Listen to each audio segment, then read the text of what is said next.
So yun guys, may unbox tayo na package galing kay Sir Rookie Candelario ng Lingayen, Pangasinan. So ang alam ko guys, ano to, dalawang Moro blades. Yung isa ata gawa ni Panday Onsboy Maktar. So ito yung magiging project namin for restoration. So gamit natin itong Yag Balls knife.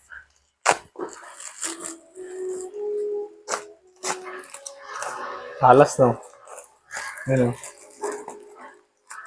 Sige natin mag-unbox. Unboxing. Hey! Baka hagipin yung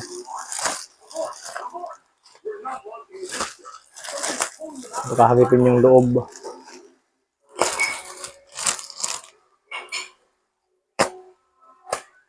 Halas talaga nito guys.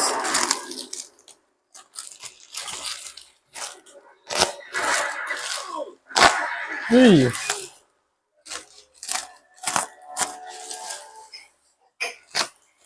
So dalawa to, hindi ko wala akong idea sa mga itsura nito eh.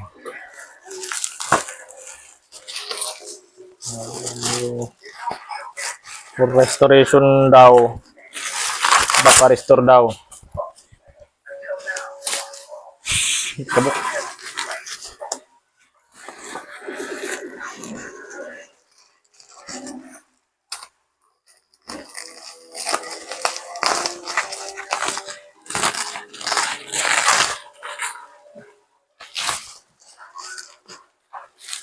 Mabigat siya guys, mabigat.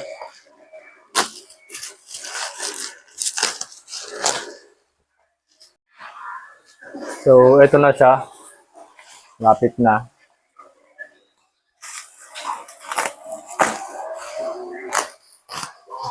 Talas talaga na itong ito eh. So, dahan-dahan baka ouch. Akala ko naghinagip yung eh. So ito siya guys, dalawa.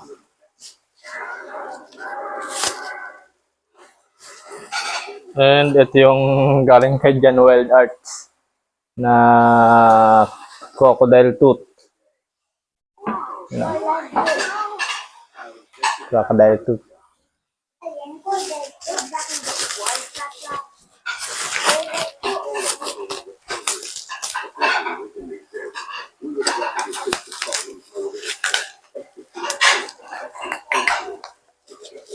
Ayaw pa rin talagang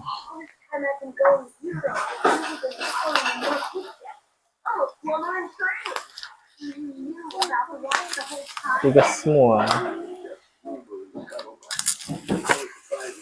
Yun.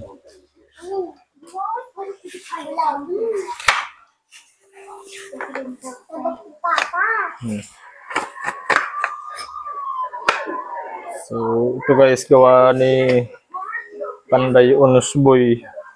Tingin ko parehas eh. Parehas siya gawa eh. Maganda guys, maganda. Pet Malu. So, yun. At ito lang yung ito ata yung sinasabi niyang nag-crack. So ito ata yung sinasabi niya nag-crack guys, ito.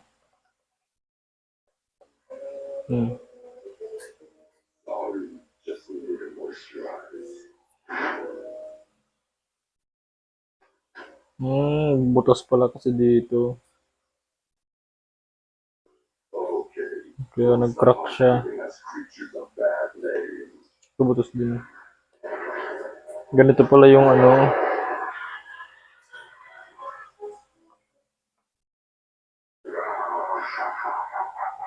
ito all goods. So hindi ko alam kung alin yung mga gagawin dito. Ang lupit nito. Makapal na alloy, aluminum.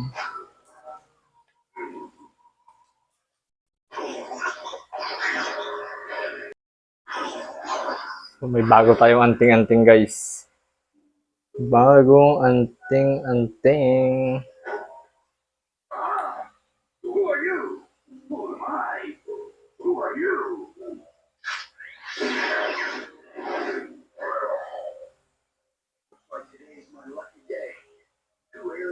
Goods.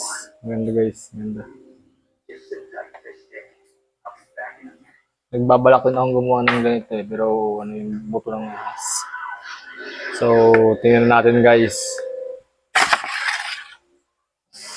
Ito yung kalis. Hey!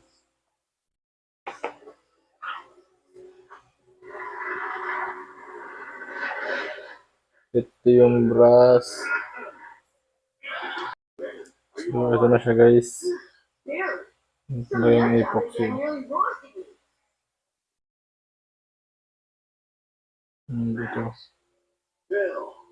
Yung brush. Ang alam ko, papalitan ko to ng handle eh.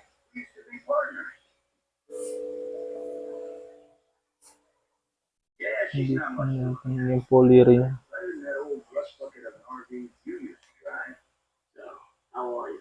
Hindi siya gaano.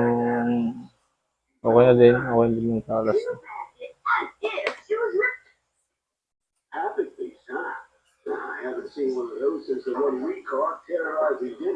Ito ata yung kalis.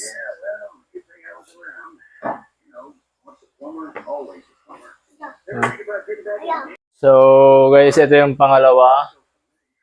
Kay uncle niya ata to eh. Ito yung maluwag.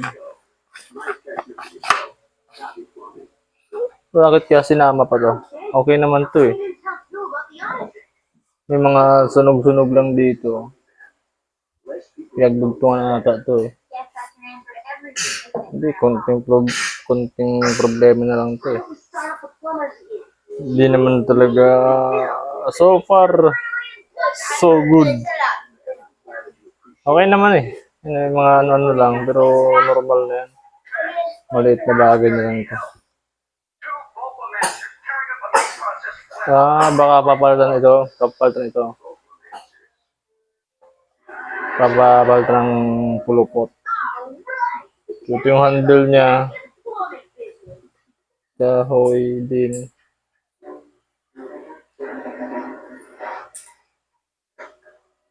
May bigat siya guys. May laman kasi yung pising niya. Ito ata yung kalis. Parehas din kalis ata eh. Hindi yung agad-agad din oh. Grinder ata pinang-ukit dito. And yung foliar niya, ayan.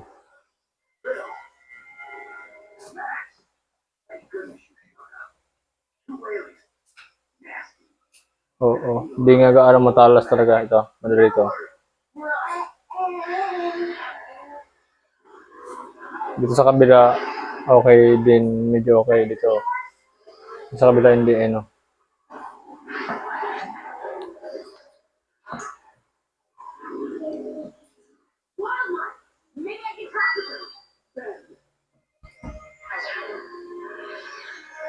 Ito yung epoxy.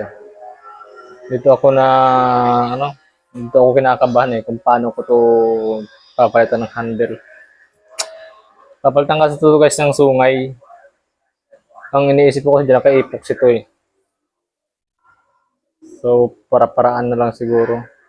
And ito kasi, itong dalawang brush na yan, nakakonekta yan dyan sa handle. Kasi nakakita na ako ng lumang ganito eh. Lumang kalis. Itong dalawang brush na yan, hindi ko lang alam yung eksaktong tawag. Nakakonekta yan dyan oh. Ito na yung nakapulaputan ito. So dito, ito na rin yung tumatama doon sa dalawang brush na dyan. So ang gusto ng may-ari guys, gawin kong sungay and tagus. Mabigat talaga, mabigat. So yun lang guys. Sa ngayon, unboxing muna tayo. So abangan nyo sa part Ito yung proseso ng dalawang kalis na to. So, shoutout kay Panday Unsboy Maktar, bro. Meron na akong nahawakan na gawa mo. Solid, solid. So, ginusto lang ng may-ari na ipa-restore. So, gagawin nating matindi.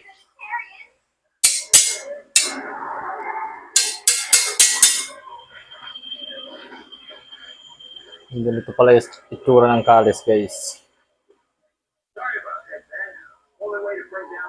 So, yun. Tama na muna yun. Ang importante na-unboxing ko na. Katulong si Yagballs Knife. Yun.